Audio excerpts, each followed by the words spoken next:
teacher go to school? And who's your daddy? What do you think of what's going on right now, mate? These evil little invisible parasites. Satan-worshipping Freemason moron. Do you understand what I'm saying? We're not run by factions. Get the fuck out of camera! There are much more powerful international forces in play. Is this pink eye? Is this what pink eye is? I don't fucking know what's happening. Please go outside and look at the moon quickly. It's been crazy, guys, but guess what? It's how it is, mate. Mate, because I want to do you slowly. But I ain't spending any time on it. Welcome to the Conditional Release Program, a podcast that delves into the netherworld of cults, crims and con artists. I'm Jack the Insider, otherwise known as Peter Hoisted for tax purposes. And I'm Joel Hill, and today we've got a shitload of lunacy for you. Truckloads of it. We have cookers, we've got SovCits, and each one is nuttier, funnier, and more dangerous than the other. Yes, program does contain traces of nuts today, Joel. Mm-hmm. Also, COVID didn't happen, and those people who died were secretly killed with dangerous drugs given to them by medical professionals who now must surely be tried at Nuremberg, or maybe even Luxembourg, if Nuremberg's busy hanging journalists. Oh, Luxembourg, it's a fairy tale town, Jack. Oh, shit, no, that's Bruges. That's Bruges. I mixed them up. Luxembourg City's kind of nice. No, Bruges is the fairy tale. We all know that. Come on. Colin Farrell cleared that up ages ago. And we've got a surprise Blackpill fuckwit for you. It's going to be for Jack. It's not for me. And if he gets it wrong, he's going to get hanged. Probably in... it's off to Nuremberg. Nuremberg or Hamburg or Pittsburgh. Pittsburgh. Just a berg. Yeah, I think I'd take Nuremberg over Pittsburgh. But anyway. Fuck off for the food. Are you kidding me? No. Pittsburgh for days. Is there anywhere I'm going to be hanged? I think, I'd like a little bit of medieval sort of background. Although not a lot of Nuremberg these days, more in Hamburg. Yeah. But maybe I'll pop off to Salzburg and do a bit of skiing, get some sun on my neck. Just get out, get out in the fresh air before my hanging at Nuremberg. Yeah, that's a win-win for everyone, really. That's good. That's really good. Well, a little bit of handbrake turn. We've got porn and politicians. And now we just got to ask a question. Are politicians keeping the porn industry alive? I don't think so. I'd love them if they are. It's always free. They're always looking at free stuff. And that's all on today's show, people. And just a reminder that this show is free, but we welcome your support so we can keep the Conditional Release Program coming to you and maybe even have a bit of time off for a holiday and a hanging at any one of 1,000 burgs around the world. I counted them. There's more than 1,000. Yes, I'm sure there are. So simply go to www.patreon.com/the Conditional Release Program, or just look up the Conditional Release Program on Google with Patreon after it. And then it'll come up. But, either way, you'll figure it out. You guys you'll adults. figure it out. You're smart people. And for as little as 5 solves a month, you can have access to all sorts of behind the paywall content, including our Black Label Patreon editions, Zoom meets with your champions. That's you and me, Joel. Is it? Oh, who are soon to be hanged.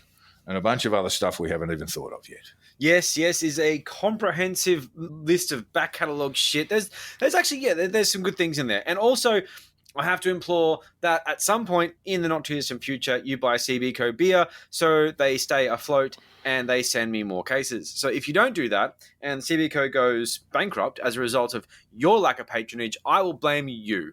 And in that situation, my tantrum will be thermonuclear, as Elon Musk would like to say. So don't make me angry. You wouldn't like it. I'm angry. Don't make him angry, folks. Don't make him angry. Just go and buy the drink the fucking beer. Buy the beer. Please drink the beer. I don't even care if you drink it. You can pour it down the fucking sink. Just go and buy it. Buy it. Thank you. All right. Well, you got a taste of my fury just then, right? It amped up. It got But we serious. can't keep talking about fury and angst and anger because it's time now for the Conditional Release Program's weekly news. Hey.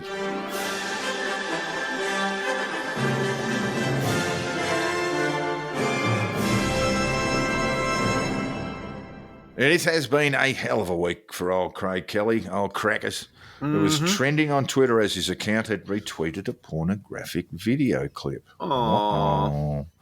It's not just any pornographic video clip, but it's one that shows a sexual scenario involving an unwitting brother watching some sports ball of some description while his mate roots his sister. Oh, this isn't very nice. Yeah. Not only that, but it's got foot stuff in it. Ugh. Very French, very European. Yeah, I like how they think. Is Craig Kelly into the foot stuff, you reckon? I don't know. We don't know. Allegedly. I cannot emphasize that enough. Yes. It has to be allegedly. We're going to keep the question mark in there, folks. The word allegedly in big words. Oh, caps. Because all just caps. like Chris Pine and Greg Hunt, he says he has been hacked. Oh, and maybe he no. was, right? Yeah. But was he? Oh, yeah, I don't know. Now, I did watch the video, and I must say the whole thing was completely absurd. You watched the video? I watched a bit of it because it's like 40 fucking minutes, right? Jesus Christ. Well, Elon Musk has taken off the amount of time that you can upload videos to. So you can just upload giant things. That's why people are uploading like feature films and things. But also what happens is Elon pays you for engagement if you're on premium. So there's these porn mills, were basically like sort of Twitter porn hubs. So you go on there and you can watch like porn alive. full-length, high-definition porn videos on Twitter. And I only realized this thanks to Craig Kelly. He's like a porn oracle. And people are making money off it. It's a whole like dumb little like side effect of Elon Musk democratizing X. Yeah. Thanks for your work, dickhead. Anyway, so the main thing we need to get down to is the brass tacks of what happened. Okay. One theory is that Craig was having one off the wrist and accidentally clicked retweet. Fat little fingers. He could have been using a tablet device. He could have been using a mouse. I don't know. Either way, probably using his left hand. That is fair enough. It's an easy mistake to make. Look, we've all done it, right? I mean, well, no, not going but- left. No. Going left is very, very strange. I can't, so to speak, pull it off. We are gonna. This is such a trap. Not The ambit other, extras.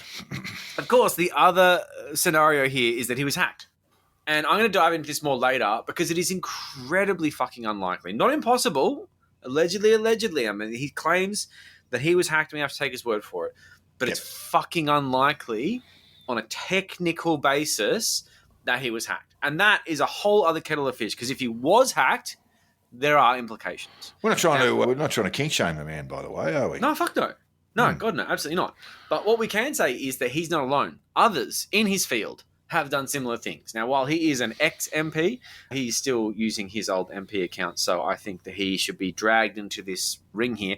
But Christopher Pine, his Twitter had a like on a clip from an account called XXXPornGay. Now, he claims that he was asleep when this happened, which apparently the like was clicked at 2 a.m. But, like, how do you know when it was clicked? I guess, when people started reporting it? Apparently He does. But how do you know? Because it doesn't say when you like things. It doesn't. There's no record on Twitter of when you liked something. So I thought that 2 a.m. figure was a bit sus. It's one of those things where it's like, don't say too much detail because maybe you're giving away something you shouldn't know. It's like when Tucker Carlson said, no American journalist has tried to interview Putin. And Kremlin's like, A, we get requests all the time. B, how would you even know that? But he doesn't know that. So it's the flip side. This is one of those things where you're like, you shouldn't know that it was done at 2 a.m. Anyway, I'm reading too far into it. The main thing here is that he's not alone.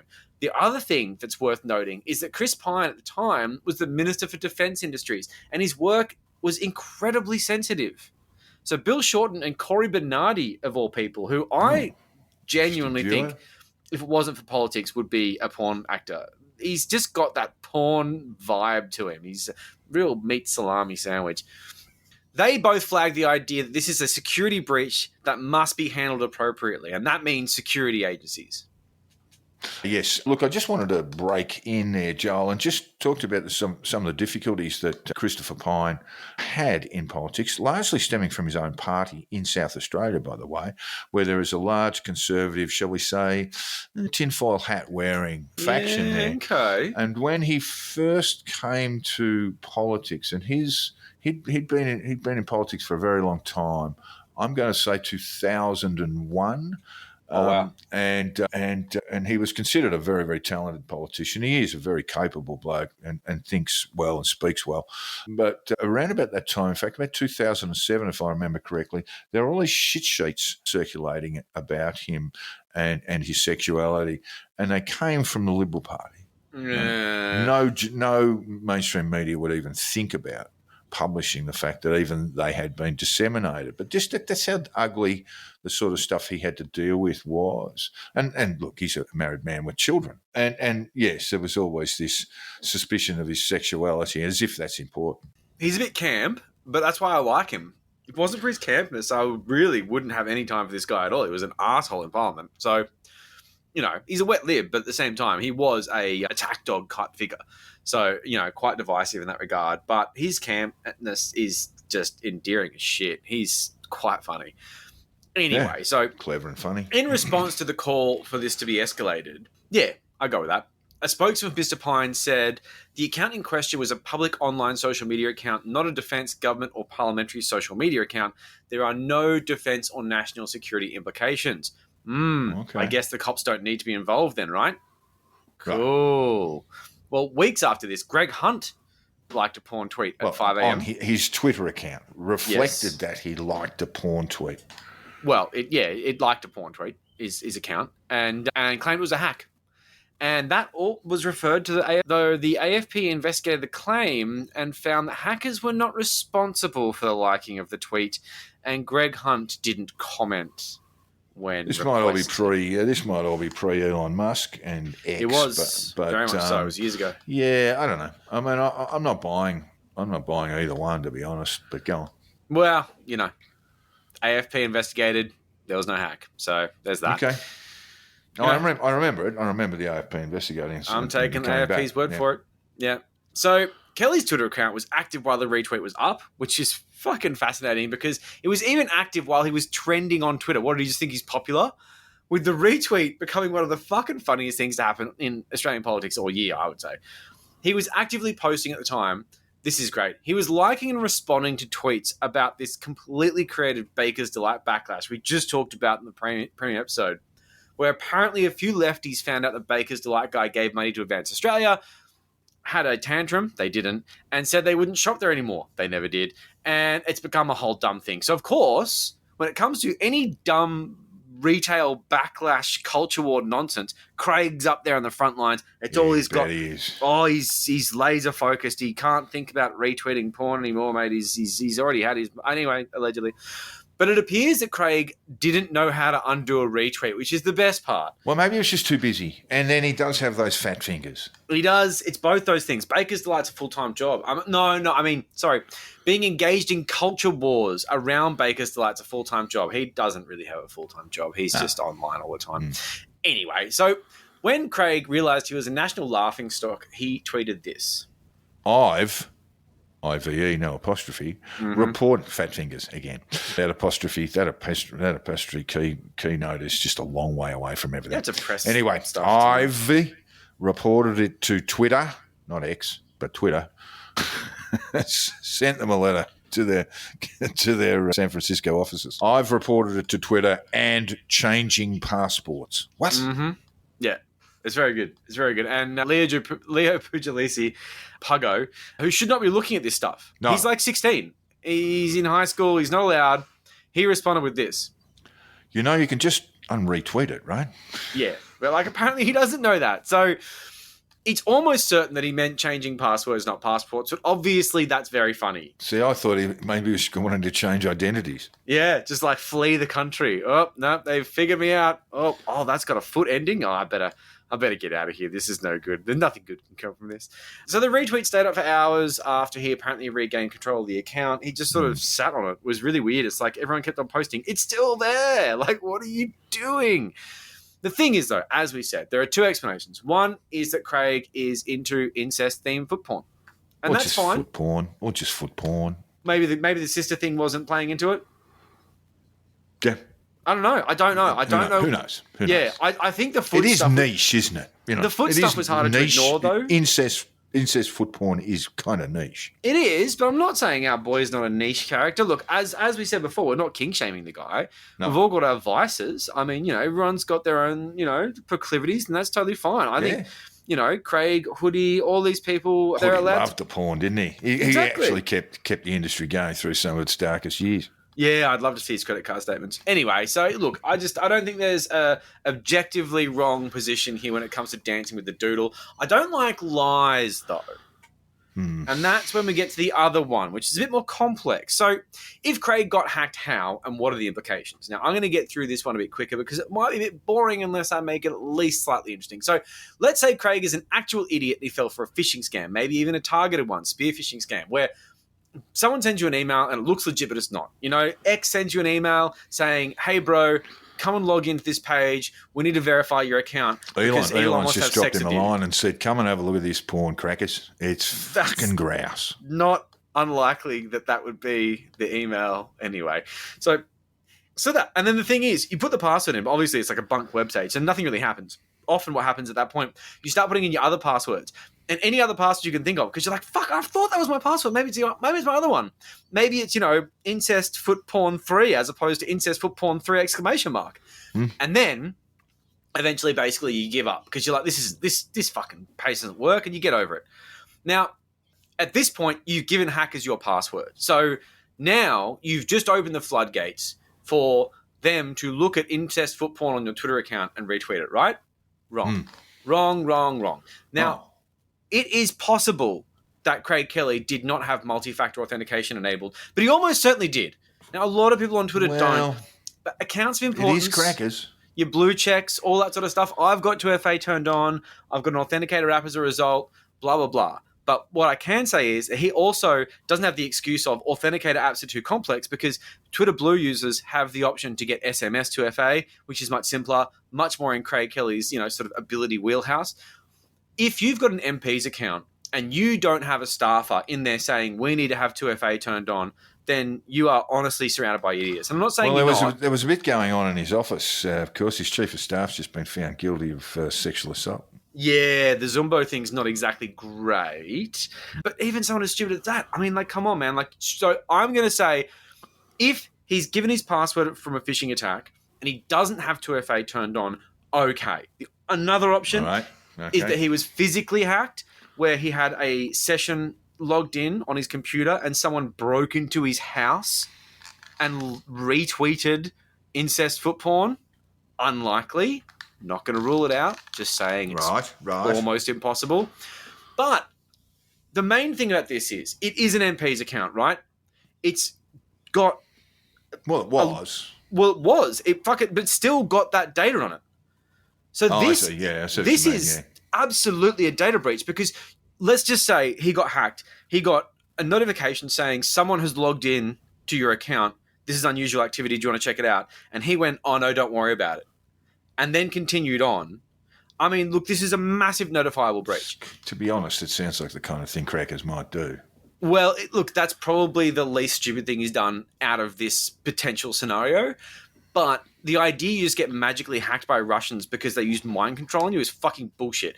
You have to give them your password. You have to ignore the red flags that come up as routine for someone who's logging in an unusual place. You've got to have all the things turned off. This is a data breach. If you were hacked, if they got access to your DMs, if they got access to your account, and they've been able to download potentially sensitive information from constituents who may have contacted you there. I'd say better than potentially, Joel. I think it would be sensitive information. That would include information from phone numbers, birth dates, cabinet all sorts colleagues. of shit. He was never in the cabinet, of course, but he would have had conversations with cabinet members. Political conversations, absolutely. Absolutely. And Big Clive. He might have been having a bit of a chat with Big Clive. This needs to be investigated thoroughly by federal police. And you know what? It's not going to be, and I can't say why, because I don't want to get sued. But when it comes down to it, it appears on face value that he hasn't contacted police. I'm not seeing any indication that he's had this referred to the AFP. He just said that he's changing his passport and he's contacted Twitter, which is fine. Yeah, but he's changed his passport. He'll be fine now. It is incredibly important, if he was hacked, for him to notify the authorities and do a thorough search of this account to make sure that the information within it is not of a sensitive nature that may have been compromised by a non-state actor. Or, Craig, you were having a wank and all of this goes away. No, Joel. If you just come out and say you were having one off the wrist, all of this goes away. There's no national security implications. There's no AFP involved. You can just accept the fact that you're into incest foot porn and let everyone know your secret.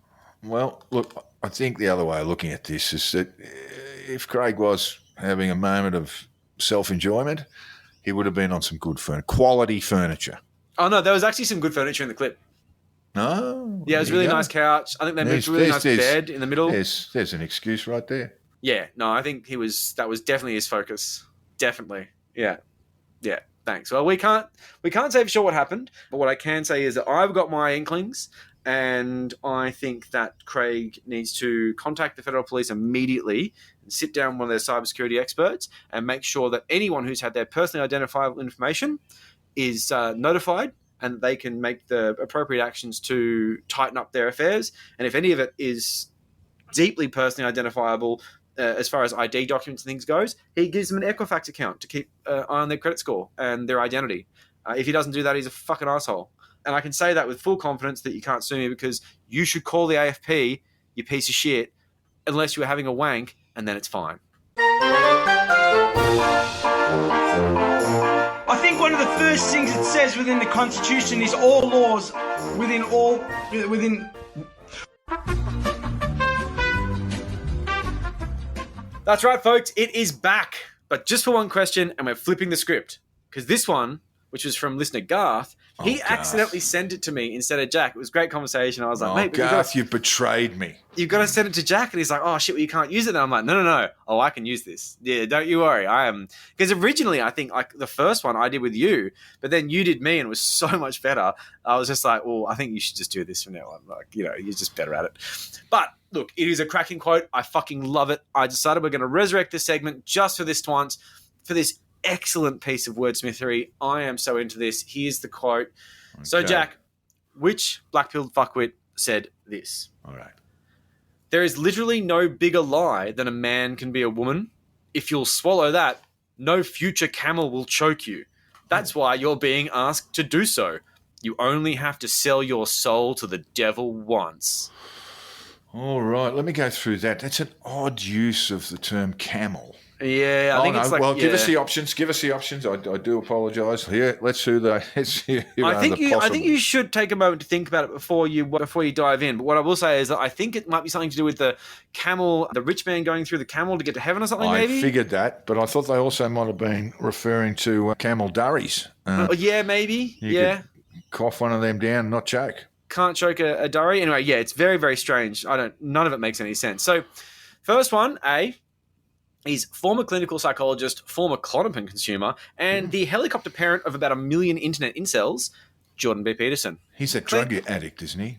Yeah, he's a Clonopin guy. He loves it. Okay. Yeah, it's real good. Yeah. Benzo's good, mate. Don't worry about it. Number 2 is the man who decided to make an entire film named What is a Woman, because apparently his parents didn't let him do personal development at primary school, Matt Walsh. Yeah, that's sad. It is sad. I mean, can you point to the bits and have a chat about gender? Yeah, cool, we're done. Definitely not a Nazi. Definitely not a transphobe. Definitely not anything. I'm not making any claims. No, don't sue us, please, Moira Deeming. Mm-hmm. And I did not make any... I think that's the last time we mentioned Moira Deeming.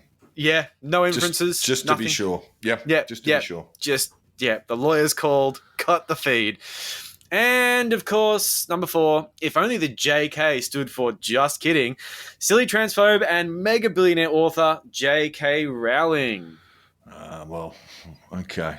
So has as many billions as genders. Lol. I'm going to go with Walshy.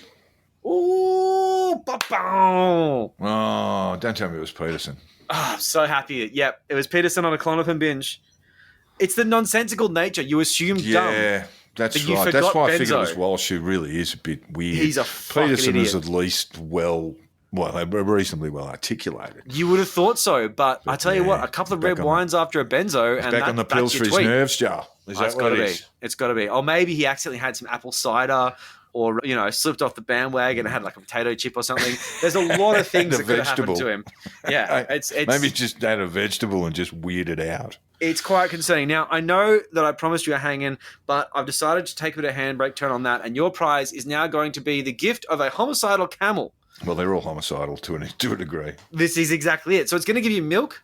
It's going to give you company, which, of course, you crave desperately. Yes. And it will eventually turn on you and murder you. It's going to choke you, and I'm not going to say how, but what I can say is that if you'll swallow the idea that a man could be a woman, no future camel will choke you. Well, I can't make that guarantee because I think that you think that trans women are women. A couple of things.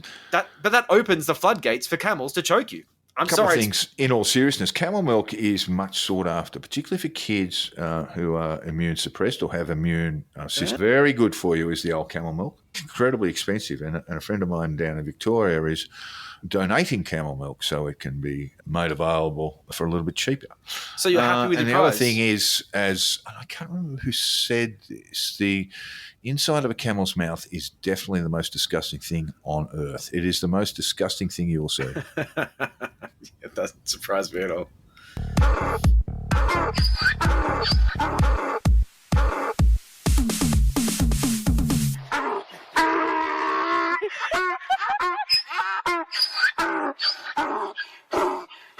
And anti-vaxxers are still going. It is wild. You would think they'd be sort of given up by now, pretended that nothing happened, deny all their previous statements, and just sort of carry on to another weird cause, like how bagels are a bit gay or that buildings Cupcakes. look too much like cocks. Yeah, exactly. Gay cupcakes. I mean, this is where anti-vaxxers need to focus now because That's their right. previous arguments are embarrassing. And they're embarrassing them, and they're embarrassing us just by being a part of the same gene pool. No, I can honestly tell you, Joel, that it is not happening that way. It is actually getting worse. The It is fucking anti-vaccination getting movement worse. is getting worse. And there are a lot of people who, shall we say, are in the sort of Liberal Party they would, not in the Liberal Party, but they would vote for the Liberal Party. Yeah. And I've come Middling across recently conservatives. who are now anti-vaxxers. Yeah, it's wild. It does seem like anti-vaxxers gain more sort of followers than they lose as time goes on. And they make compelling arguments because their arguments are fucking stupid. This thing they've come up with is actually quite beautiful. And the way I found out about it was through Pete Evans' Telegram because I was going to do this for Pete Evans. But I figured that maybe we'd do it as an anti-vaxxer update because I think that Babet needs a bit of a run. And so you're going to get the full theme music at the end of the episode because old Babsy's coming out. Anyway, so it wasn't Pete Evans, it was Craig Kelly. But Craig Kelly was the poster. Pete Evans, as usual, mindlessly shared it. Do you want to read this piece of great literature here? So, all in caps, the crime of the century. The Midazolam murders. Midazolam. I think that's how you say it. The Midazolam murders. We're going to settle on Midazolam. If the data is correct, this is the tweet. The only conclusion. Whenever anyone says the only conclusion, it means there are more options. Right? There are a whole lot of other options. The only conclusion is that tens of thousands of elderly English, people, cheesecakes, breakfasts of elderly English were murdered with an injection at the end of life drug Midazolam, which isn't an end of life. Midazolam, but no, it's not. Midazolam, but it's not. I looked into this. It's not I'm sorry an that I drug. can't pronounce it properly. Look, but it's it fine. is not that. Anyway, I'll go on with the quote. These deaths were then falsely blamed on COVID, which was the basis of the public fear campaigns used to justify the lockdowns and mass mandated injections of the public, including children, with an experimental medical intervention that had zero long-term safety data. What? And along the way, a small group pushing the need for mass mandated injections made billions. Okay. So one thing that I didn't put into the thing here, and I didn't bother researching, couldn't bother, but now I'm annoyed, is that it's not a small group of people. Pfizer is a publicly listed company, isn't it? It's got shareholders, right? Yes. It's a shitload of people. It's fucking heaps of people. There's tons of people. So that's Made absurd. billions. I think Moderna is privately owned, though, to be fair. So a small group of people do make money there. Anyway, it's just a little bugbear where I'm like, stop trying to make it a fucking handful of people in a cabal. That doesn't make it more or less evil, you weirdo. Anyway, so there is a lot to unpack here, but the basis of this insane post is a preprint paper by Dr. Wilson Tsai, and it's called... Just explain to us what a preprint paper is, Joe. It's basically whatever some fuckhead decided to put into any kind of random journal. Yeah. Because peer review is the next level up, which is basically say a bunch of people in my field have looked through this and they're prepared to put their name to the fact that it's not wrong. And Dr. Wilson Tsai has as yet to do that because Yes. it will be have shreds torn off it. But the peer paper review is called flawed, though. Peer review is Excess flawed. Deaths in the United Kingdom. Midazolam Midazolam. I think I'm right. and Midazolam and euthanasia in the COVID-19 pandemic. Yeah, so what I was going to say That's there what the paper is called. is with the preprint sort of peer review thing, there are dodgy papers that get peer reviewed because these days what anti-vaxxers do is they just find dickhead peers You know, you just find a few fucking cooked researchers. Yeah, They've got but to pay for play articles. but it doesn't really you know. work like that because the peer review process will have genuine doctors come in and have a look at it sooner or later. Yeah, and then it gets withdrawn. Like, for example, a lot of Dr. Sai's articles aren't on ResearchGate anymore because they've been pulled. Yeah, so tell us who Dr. Wilson Sai is. So basically what he was, the easiest way to get there is that he was the expert witness at the VCAT hearing for Vicky Dadarian against the Alfred Hospital, where Do we have inverted comments on the word expert witness there, Joel? Well, yes, we do, because he's an expert witness who's stepping out of his field. He's actually a well-regarded economist who I fundamentally disagree with on everything. Oh, not a medical doctor. But yeah, he's an economist. He used to work for APRA in compliance and things like that. Not a medical doctor. No, he's definitely not a medical doctor. No, well, his that does doctorate change things. is That just changed my view because I was thinking, people would just, nurses and doctors and stuff were just injecting people with death serum. Yes. Well, look, they apparently do that in the UK, according to his shit paper, which is complete nonsense. So, remembering him from the VCAT hearing for Vicky Dadarian against the Albert Hospital, which was definitely not run by Serene Tafar because she's not a lawyer. She seemed very involved in it somehow, but definitely not a lawyer. What do they call the term? Not an officer of the court, but a friend of the court, amicus curiae. Friend of the court. Yeah, it's bullshit. So his testimony, his expert witness testimony was so bad, so cooked and so stupid, she moved to have it withdrawn. That's who we're dealing with here. Wait a minute. She's invited him to come along and provide expert advice. That's right. To this VCAT hearing. And then when he's done so, it was so weird, so cooked that she said, I move. I move that those remarks be struck from the record. Can we just pretend that didn't happen because it didn't go well? Oh, dear. Yeah. So that's pretty embarrassing. So the basis of Dr. Sai's report is that a protocol was implemented in the UK to ease the suffering of dying COVID patients with a benzodiazepine called, you guessed it, Midazolam. This was actually a mass euthanasia program to cover up for the fact that COVID does not exist. And not only did Midazolam kill them, but some of the deaths were actually from the vaccine. What about the deaths in the United States or in Brazil? Because there are rather a lot of them, Joe. Because we're doing this remotely, I can't now put a pillow over your head until you stop kicking. That's the only response that I have. Just on, according to Worldometer, you've got 6.9 million deaths. Well, let's say 7 million. That's a lot of Midazolam, man. They must have been getting it from Midazolam. Because that's like must be getting it from all of France. It's a big deal. Anyway, so look. I'm going to get into the nitty-gritty of this, but not too much because I don't want to bore you. Anti-vaxxers should be funny and not serious because they're morons. So the National Institute for Healthcare and Excellence, which I don't think the excellence is necessary, but it makes an acronym which is nice. So they're fishing that, come on. They issue guidelines for care. And NG163 had guidelines for managing end-of-life care for COVID sufferers, and this involved the use of opiates to manage the cough. You take codeine for the cough, fair enough, cough suppressant, and the breathlessness that comes with it, and the Midazolam as a sedative. So this is a drug that is already used widely for palliative care, but in a situation with COVID, it must be administered with extreme care, as opiates and benzos, especially combined, can cause what's called respiratory depression. I was just going to say, certainly combined. And opiates, generally speaking, can reduce breathing capacity, respiratory capacity too. So, again, these are end-of-life measures where those things are determined not to be of any great significance. You're at the point where you're breathing through a machine and you're about to die. So it is what it is. So there is a section of the community which is fighting this due to the potential for it to accelerate death when used in higher doses than recommended. And generally speaking, outside of all the blah, blah, blah that's happening on the peripheral, it is just to provide a more comfortable death for those who are facing a really shitty end to their lives. It just fucking astounds me, though. Imagine your political cause is okay, what am I going to rally behind? I've got a cause. It's going to be making people suffer. Because it's an anti-anxiety drug, isn't it? Well, it's a sedative, right? So basically, you're about to die. You're in miserable pain. Everything sucks. And they just make it so you're a bit high. So at least you go out on a note where you're like, this is okay. Its primary application is for people suffering from anxiety. That's my understanding. I think its primary application is actually end-of-life treatment. Okay. I think so. And general sort of like anesthetic properties as well. Just, it doesn't put you to sleep, but it puts you fucking close.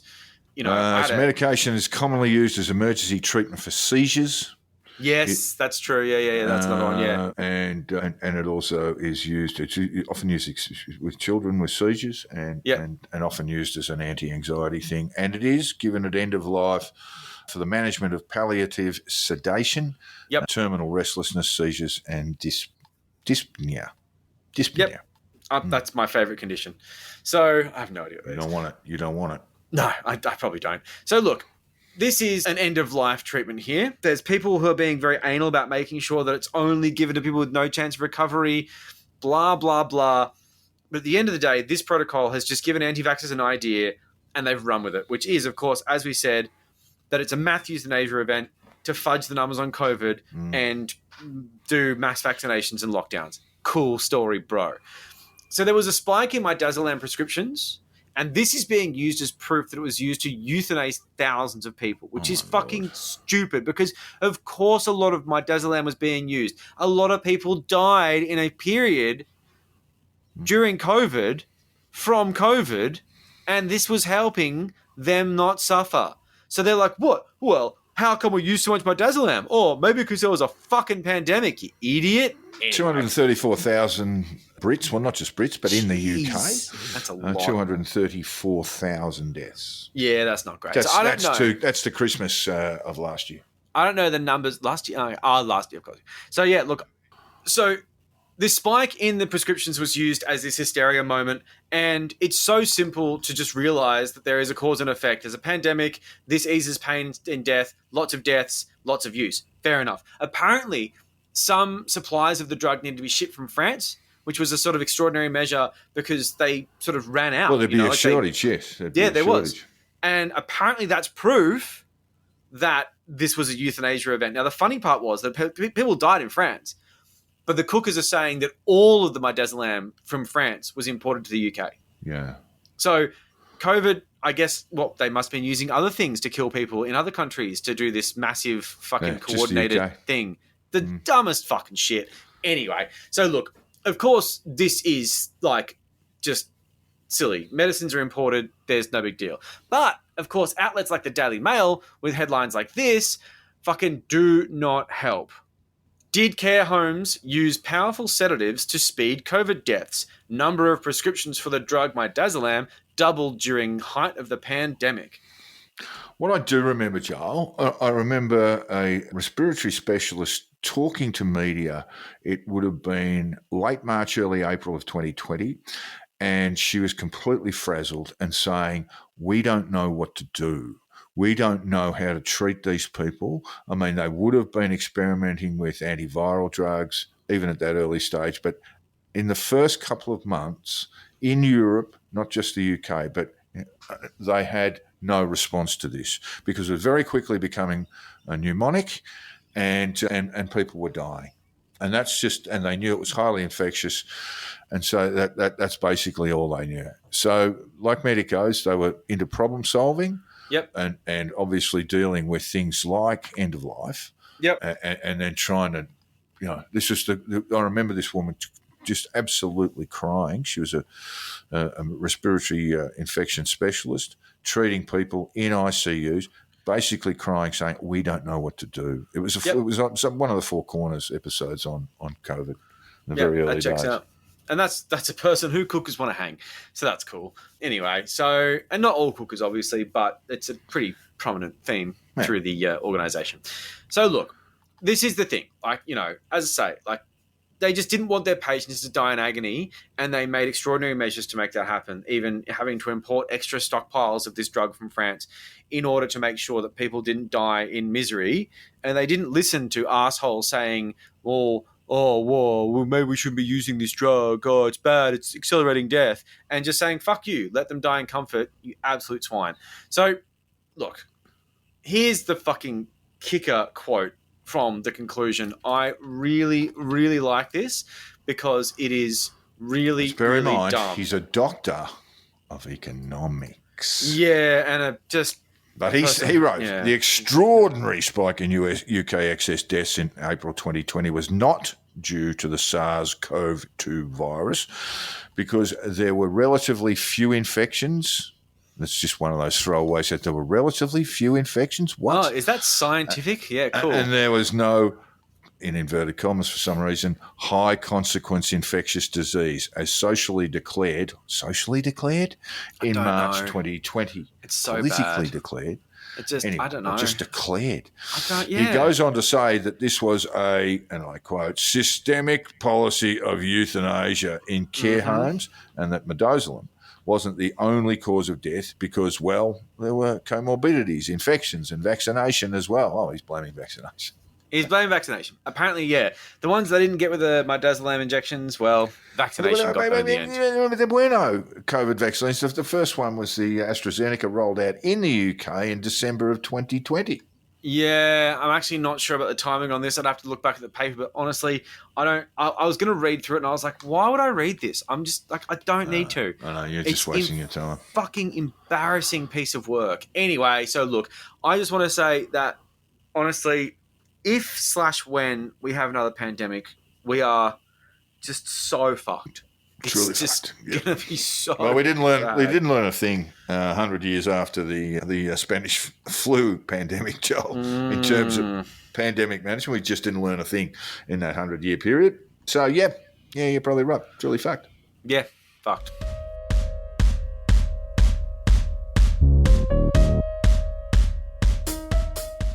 And this story was brought to our attention by a listener in Tasmania.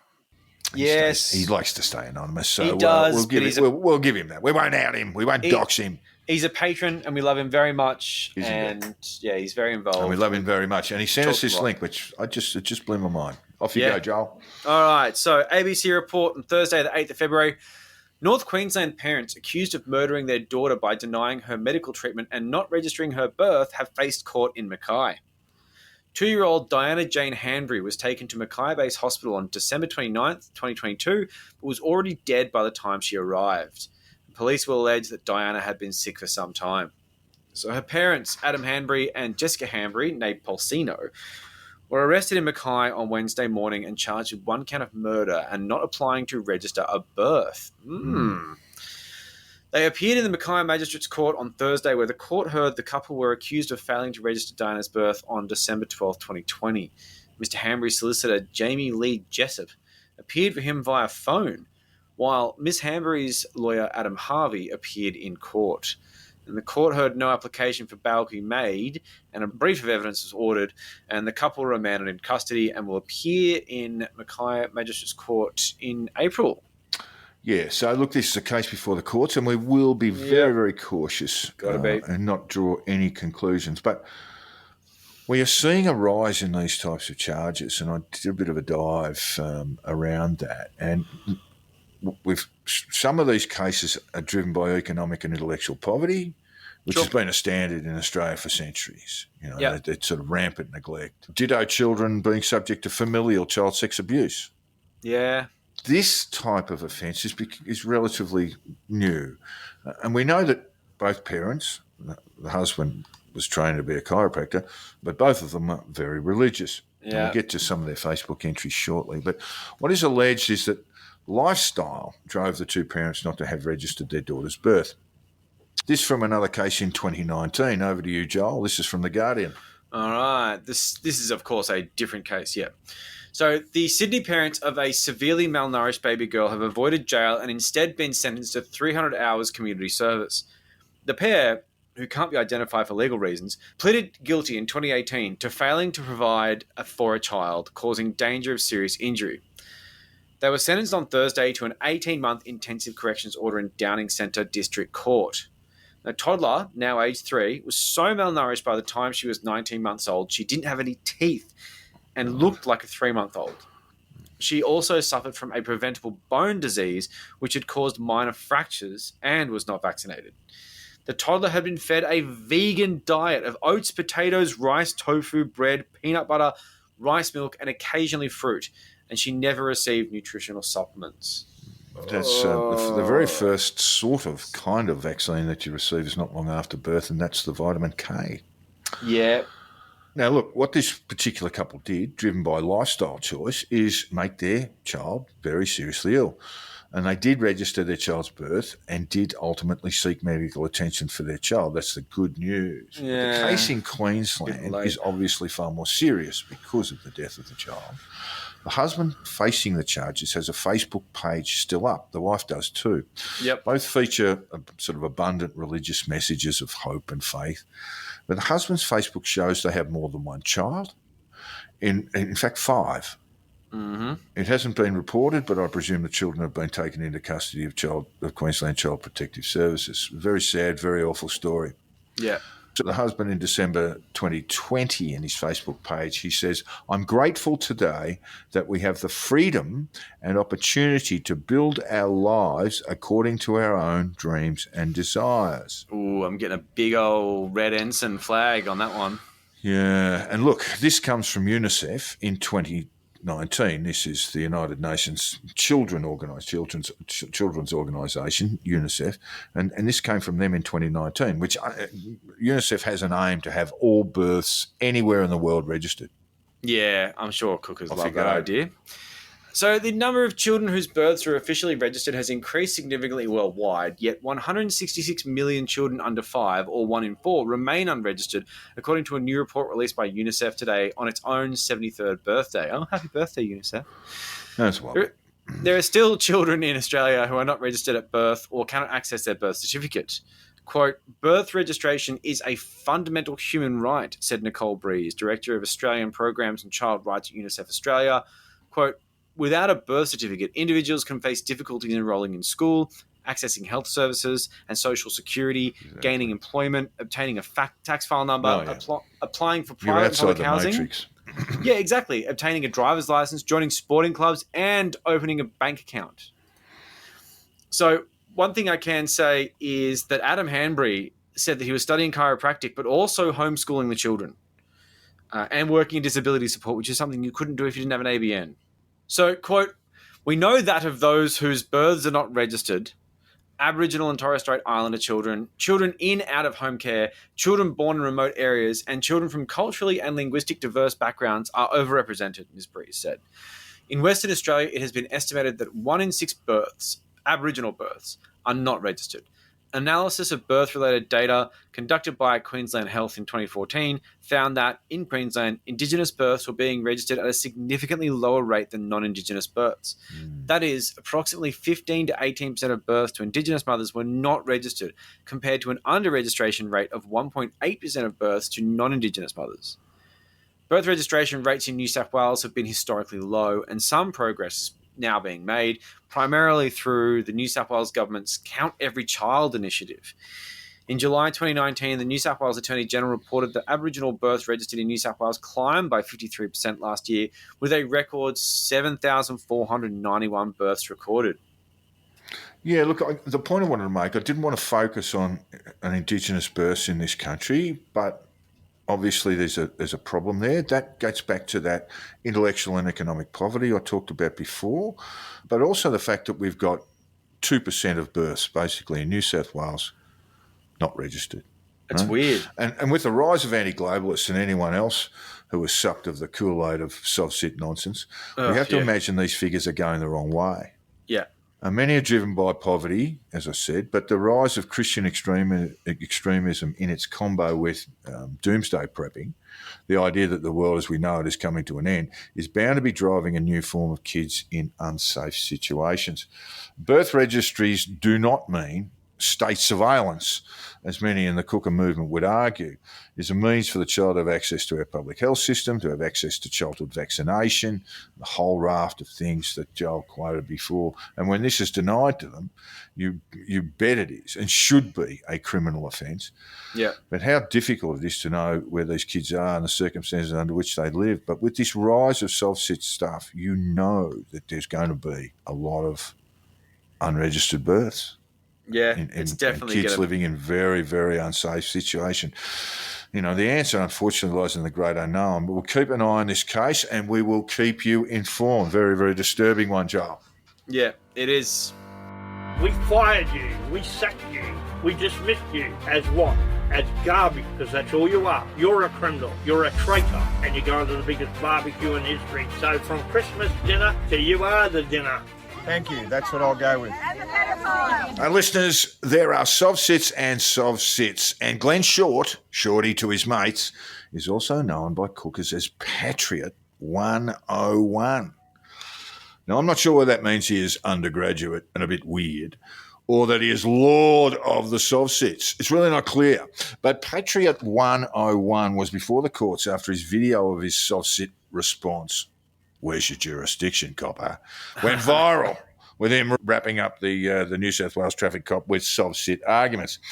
As far as we knew, Shorty, Patriot 101, had decamped in his vehicle, having confounded the walloper, left a poor bugger noodle scratching on the side of the road while Shorty went off, not driving, but travelling, down the Bulli Pass in a shitty old truck he obviously did use for work. Kind of caught him up on that. He's a landscape excavator, according to his Facebook page.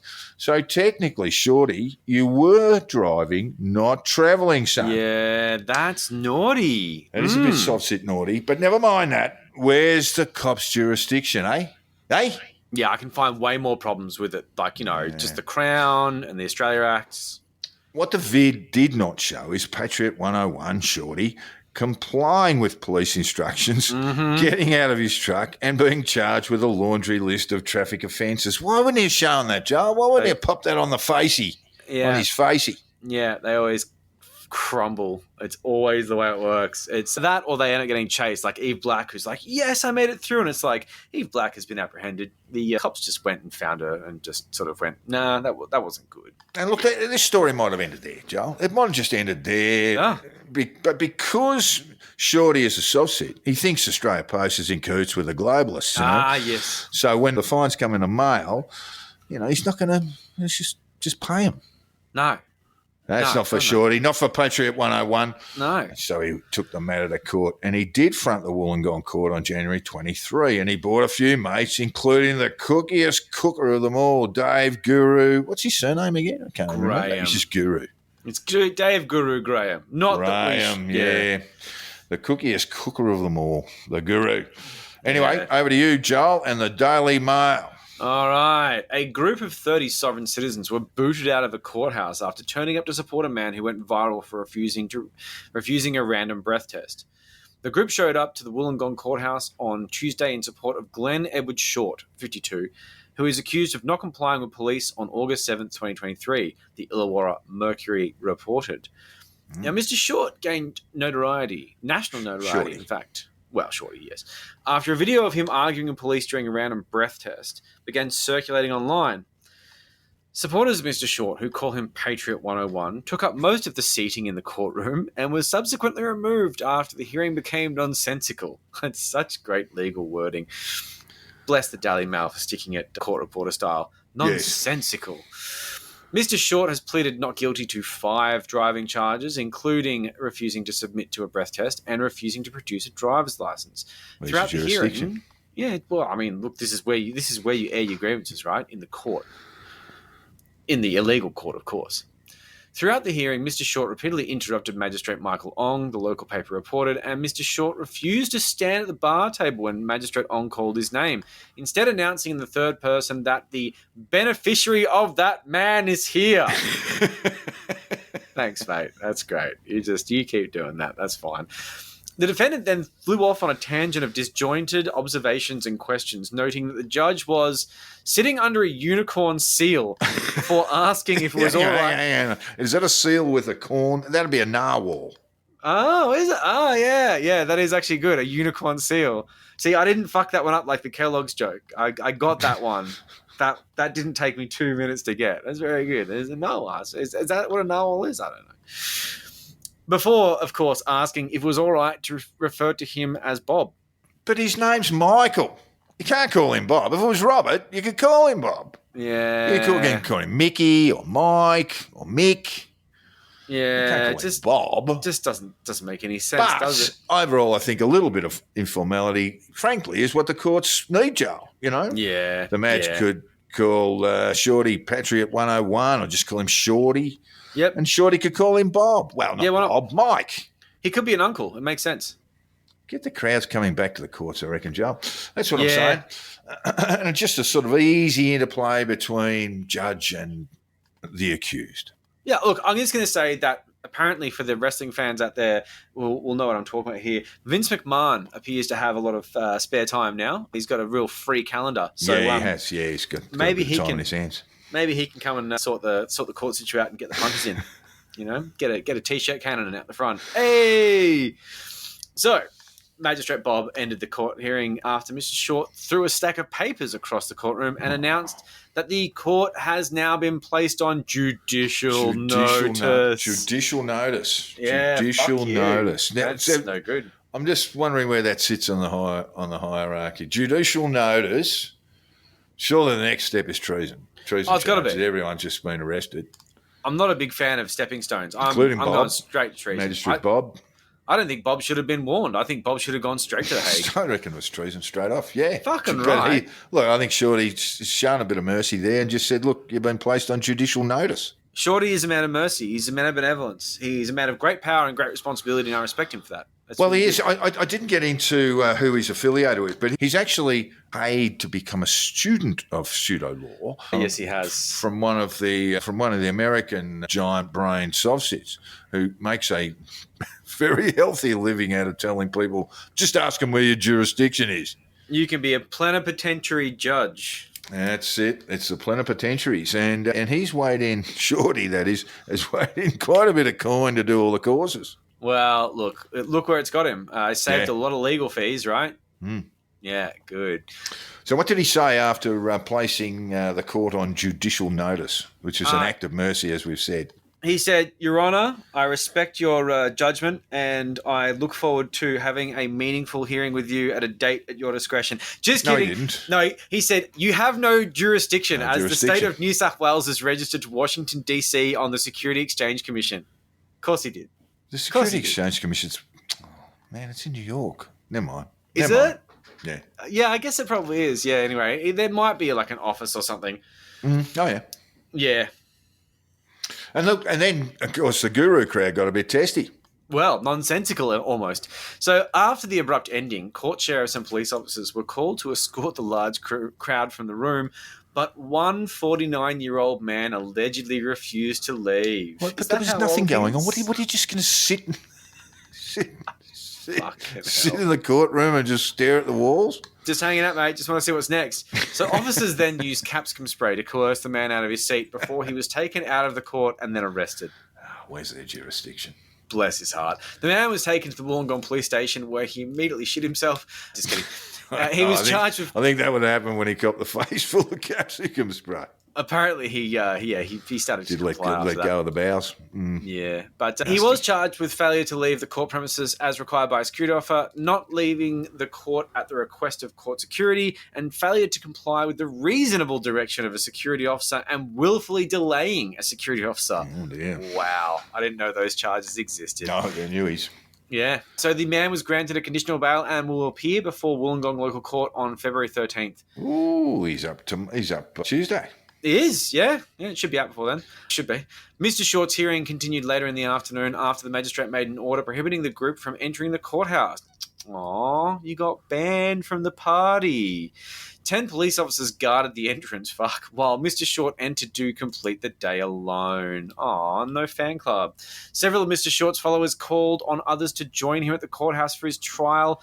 Don't know why. Yeah, they weren't allowed in. Don't know that I like the Daily Mail's reporting all that precisely, because Shorty, I don't think, turned up for the afternoon session. That's what I heard as well. I thought that he bailed on it. He just went, look, no jurisdiction. Made a song and dance at the front. I've handed out my. It's really just like things. We can escalate things from here. Just putting on judicial notice for now. But, if I come back in the afternoon, it might have to be treason. I think it already is treason, to be honest, and I think that the process is probably happening. Yeah. I would say they're probably clearing out a bedroom and getting the excellent album of Load and the second album of Reload by Metallica ready in Gitmo to blast in the face of the Magistrate Bob, who deserves every moment of those two shit albums. Anyway. So they play Metallica to torture people in Gitmo.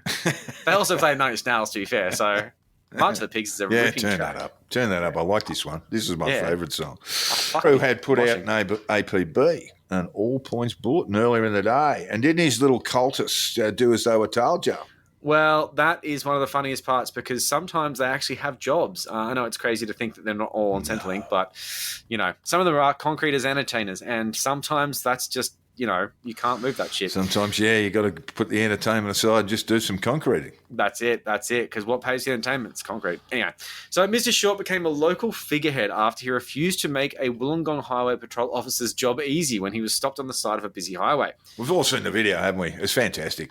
Yeah, he's very good. He filmed the altercation where he referred to himself as a self-governed citizen, accused the cop of not having his consent to look up his personal details, and claimed he had beat a chief magistrate in court, which sounds a lot like he That's a terrible piece of expression there from your Daily Mail journal, that he had a win against the chief magistrate. So that's up in the down. Yeah, did he though?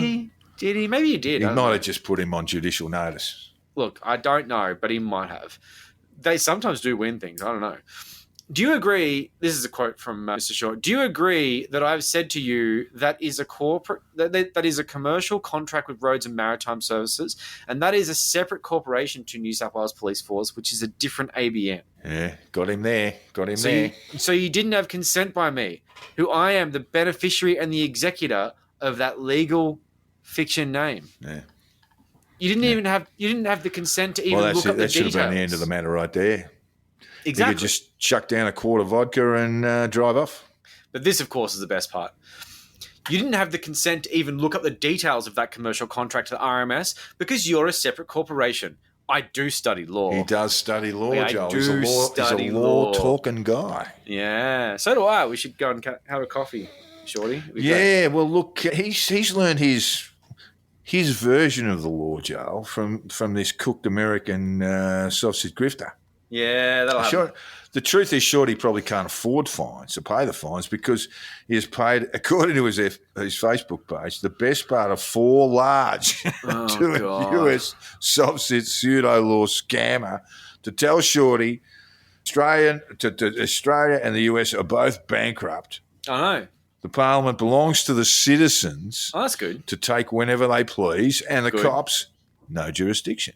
Good. Or something like that. Anyway, yeah. So Shorty has already been duped, and he's hit him hard. You can't just be laying out 4 large every year for a bit of pseudo law. No, and you're just gonna. It's really going to cut into your. It's really going to cut into your disposable income. It sounds a lot like communism. That the parliament belongs to the citizens, and I quite like that. But it's weird that they're against communism, and yet they keep on espousing the values. It's very strange. Anyway. To his SovCit mates, he was a hero, and when he posted his video, and now this. The video ended with Mr. Short telling the police officer he didn't have any jurisdiction, no jurisdiction, champion. Yeah. And that, he was on his way. I just taken off, but he didn't leave. No. He meekly climbed out of his car and took a series of fines. He would have been walking away with about 400 pages of paper. Fuck you. Brutal. And then back in the car again. Anywho.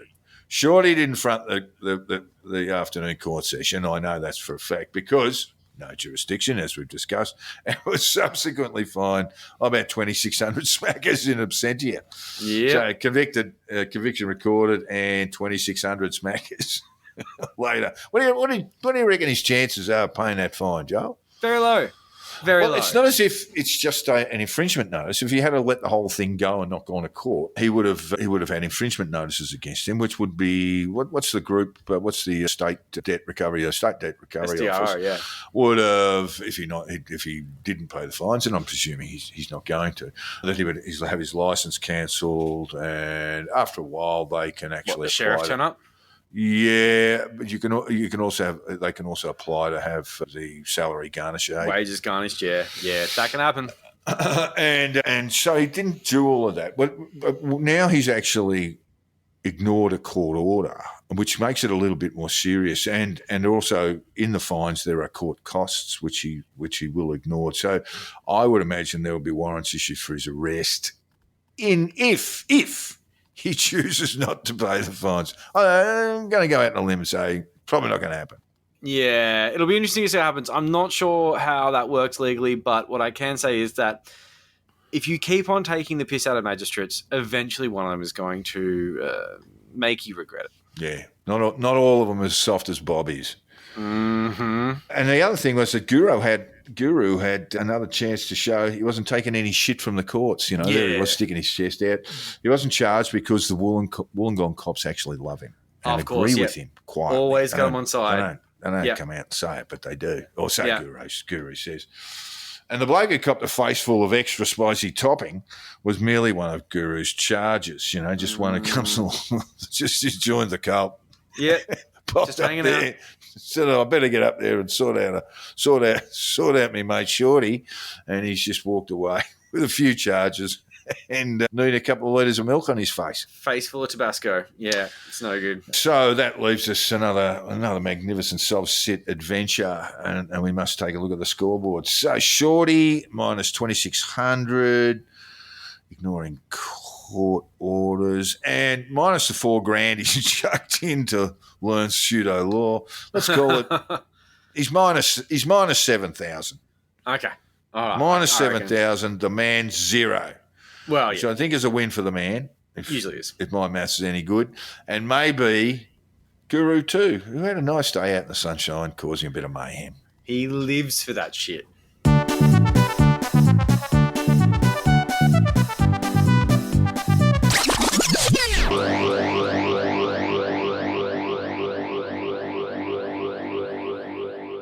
I'm a staunch patriot. I love our country. I love our freedoms. I love that in Australia you can be anything that you want to be. There is nothing and no one stopping you from achieving your hopes, your aspirations, and your dreams. Listeners, Babet has not been idle. No. And Parliament is back. He's sitting, not standing. So Well, he does some of his best work on his ass. he doesn't tend to turn up, though. It's because apparently his office is too far away. When they ring the bells, he can't make it. He sort of waddles in there, but he can't quite go there. It's very funny. And Parliament being back, we can hope to hear some pointless speeches about eating bugs and just indulgent cooker bullshit. To an empty chamber, of course. No one ever sticks around for it. No. He did have a good run at the Reckless Renewables rally where he pointed the finger at career politicians and loudly exclaimed that he wasn't one of them, which he's not, because he's not going to get elected. He's a rebel. And it's so unlikely he's going to get re-elected, but that's not because he is unelectable and his election was a mistake and he was backed by Clive Palmer's money, which is probably never going to happen again. No. It's because he's so brave. It's not because he's a fucking idiot. It's not that he shouldn't be there. It's because he's so stunning and brave. So I saw on his tweet, because this is basically just me scrolling his Twitter and picking out things that annoyed me and documenting it. And the first thing was a video with him, Topher Field, Rukshan, and Carly Soderstrom. Oh. Carl's J Soda. Remember her? Oh, yeah. Yeah, wasn't she fun? Yeah, she made a real cock of herself. And so she's back on the cooker scene after flashing some of those crocodile tears on a current affair and keeping her head down a little bit.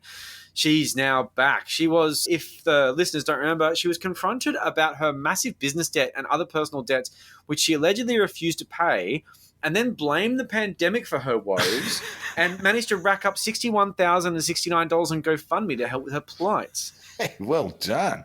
So with the funds that she swore she wouldn't touch. Well, yeah, I mean, apparently she fell out of love with the fitness industry, and that's why she's decided that creditors didn't need to get paid. Cool.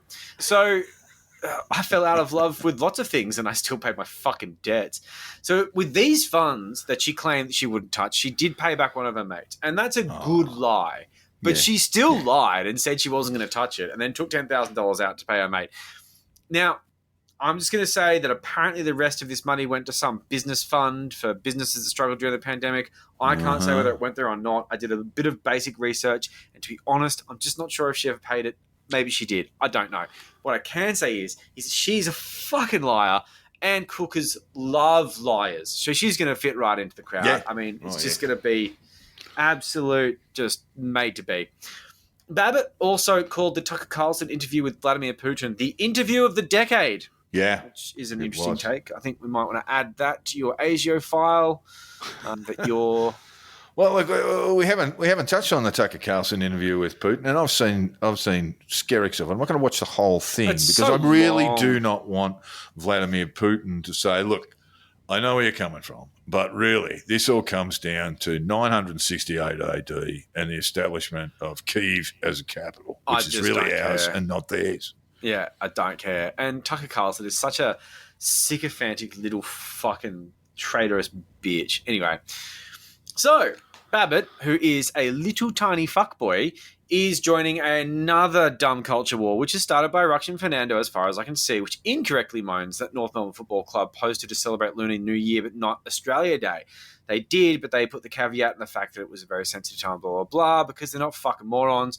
It's just more useless nonsense from this fucking idiot senator who just shouldn't fucking be there, but, like, at least he's making his What do you reckon it'd be like at footy? Oh, Ralphie Babet. I don't think it'd be much good at all. No, I mean, he just wouldn't get up a head of steam, and he just would get elbowed in the face quite a lot. I'm talking club footy. Obviously, he's not good enough to be playing at the AFL with the elites. But if you saw him just having a kick around the park, I'd run straight through him.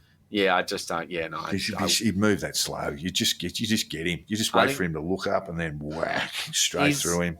He's a water boy. He's definitely a water. And even then, no, he's not. Just don't invite him. Just don't invite him to anything. Just don't be friends with him. There's your solution. Problem solved.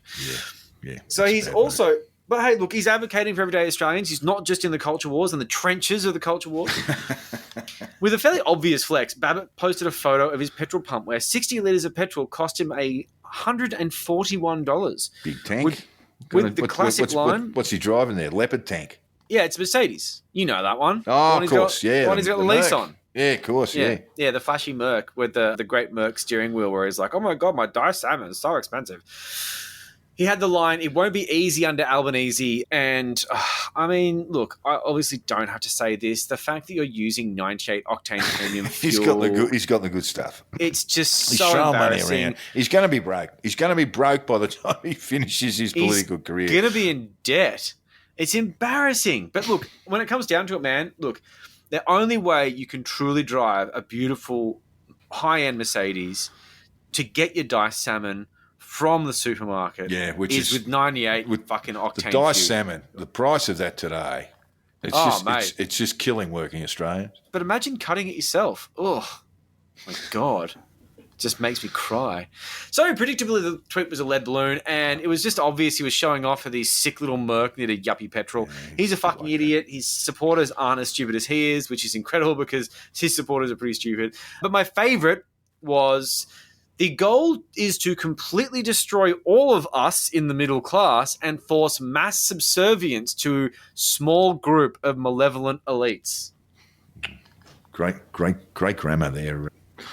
Zippy. That's the fucking balls on this guy who's on $250,000 a year plus shitloads of bonuses. Yeah, but only for a little while, Joel. Only for a little while, but if he had his brains on, he'd buy a house out of this.